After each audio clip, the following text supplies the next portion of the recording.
All right, guys, welcome to our week 5. Today we're going to talk about denotation and connotation. These are things that we actually, as you get older, you'll notice people talk about in regular everyday life. They'll talk about the connotation of a word or something. So it's important to understand what it is, especially in your writing. All right, so denotation is the literal sense of a word. It's like the definition. I always remember it that way because they both start with D, definition, and denotation. So it's the literal sense. It's exactly what the word means. The connotation is the figurative meaning. So the word dumbness, for example, denotes the the condition of being mute. So if you looked it up in the dictionary, dumb means mute, means you don't talk. But the connotation just means that you're stupid.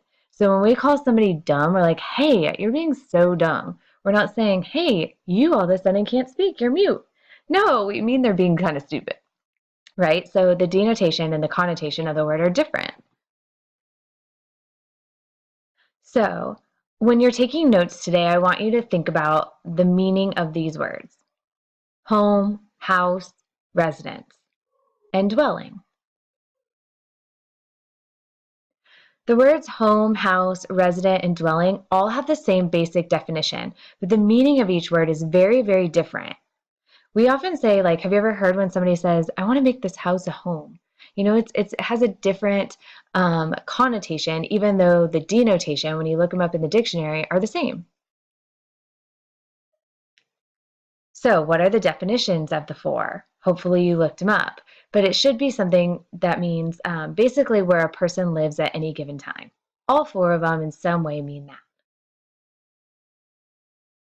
Even though these four words have the same denotation or dictionary definition, they all have different connotations or meanings.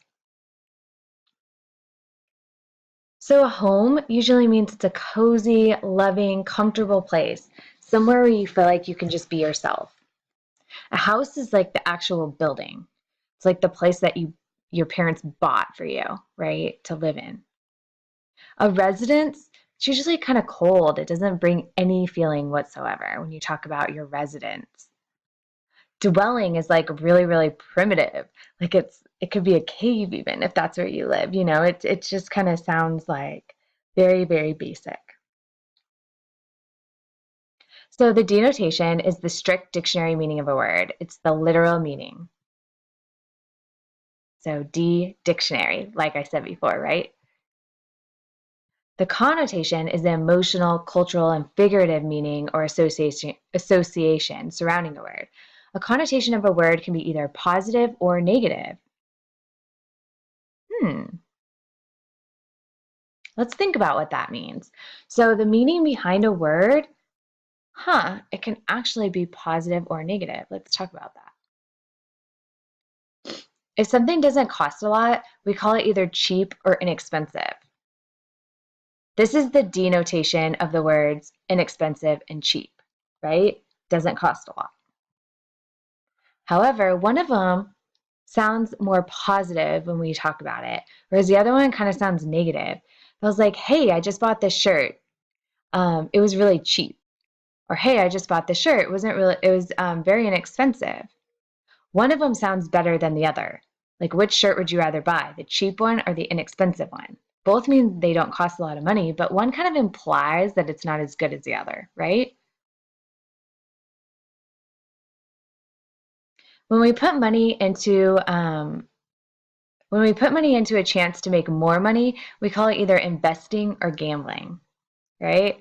So you're like, hey, there's this new business and they need more money, but they need people to like invest in it, to put money into it. And if it works out, we could make a lot of money. Wasn't that the same as gambling? But if you said there's this company that wants you to gamble your money, and if they end up making a lot of money, you'll get a lot of money back, that sounds really risky. Like who would do that? So they kind of both have the same denotation, the same dictionary definition, but they have very different connotations. Which one would you say is positive and which one would you say is negative? Well, I would definitely say investing sounds really positive, like a really great opportunity. But if someone asked me to gamble my money with a company, I would definitely consider that to be very negative. When a product has never been on the market before, we call that either new or unproven. They both sound very different, don't they? They mean the same thing. If a product's never been on the market before, it is new and it is unproven. Like, we don't know how it's going to do. But I would definitely buy something new before I'd buy something unproven, even though they mean the same thing, because new is kind of positive, whereas unproven kind of has a negative connotation. When a teacher or a parent talks tough and serious, we can call that either firm or strict. Would you rather have a teacher that's firm or strict? Well, they kind of, if you look it up in the dictionary, mean the same thing. But I don't really like strict teachers, but I understand firm ones. Isn't that kind of funny? So they mean the exact same thing in the dictionary, but their connotation is very different. When someone is very careful with their money, we call them either miserly or thrifty. Same thing. They both mean they don't spend a lot of money. They're careful. But which one do you think has a positive connotation versus a negative? Thrifty. Yeah, thrifty is like, oh, okay, they just don't spend a lot of money. The other one is like being super negative, implying that they're cheap. If someone is buying a car, oh, I've noticed this a lot. I recently bought a new car, and it's really funny how now car dealerships, instead of being used car salesmen, they're pre-owned car salesmen or pre-owned car lots. So even though they both mean it's a car that has already been bought before and used, and then now they're sold it, they have different connotations. Nobody wants something that's used, but you don't mind something that's been pre-owned. Isn't that funny? All right, let's practice. Remember, a word can have a positive or negative connotation, and we're going to look at the words on the next slide and kind of match them up. All right, so which word over here, proper, matches with a word over here that's negative? So you could be like, that girl is so proper. Like, she's so careful about the way she stands and talks and walks. She's very proper. Well, someone could also call her very snobby, right? Here's another one. That kid over there is like really, really brave. Like, he's not afraid of anything. Or you could be like, that kid is super full-hearted. He's not afraid of anything. How about this one? To be fascinating. Oh, so interesting and fascinating. Or you're just different and weird. They actually mean the same thing in the dictionary, but would you rather be called fascinating or weird, right? Here's another one. Hilarious, hilarious, or outrageous. Smile or smirk. I like it when people smile at me. I don't like it when people smirk at me. But they're kind of the same thing. All right, which one has the positive connotation? Which headline would most likely find in the Chicago Cubs hometown paper?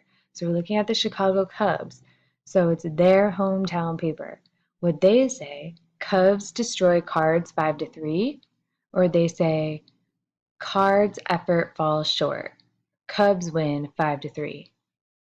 Well, they're saying it's the same score, same result. But the Cubs would rather say that they destroyed the Cards, right? Whereas the Cards would be like, oh, they just barely lost, right? Even though the score for both are the same. So you got to notice that in papers.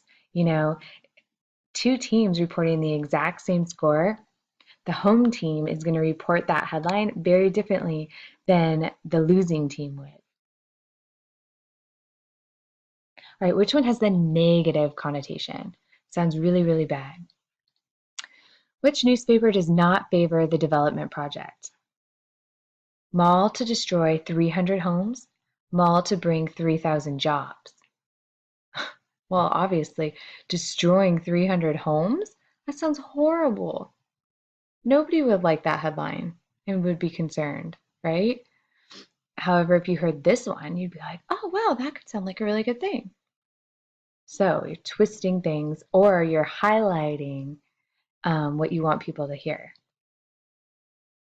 What does the word chicken mean in these titles? Chicken soup for the teen soul? Are You Chicken? A Coward's Guide to Roller Coasters by Robert Reynolds? Raising chickens. Care feeding facilities. Best chicken cookbook. Oh, I feel bad looking at that right next to the chicks. So you can see in each of these titles, the word chicken means something very, very different.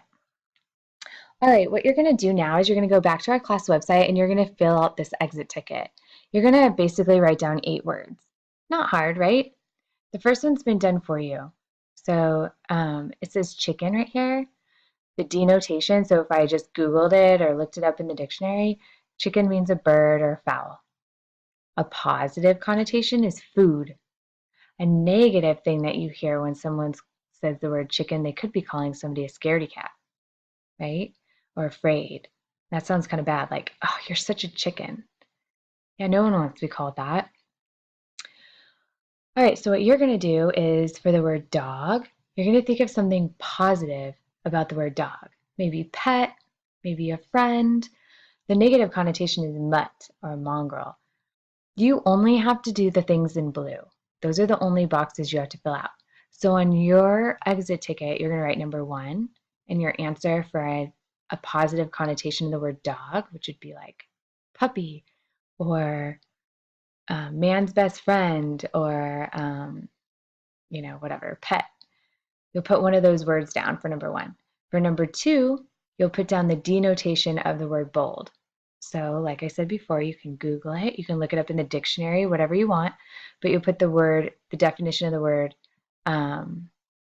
bold. For number 3, you'll think about the word curious. And what's a negative meaning for curious? Okay, is it nosy? I don't know. What would you put? So you're going to do that for each of these, okay? Number 4, 5, 6, 7, and 8. Okay? If you have any questions, let me know. Great job, you guys.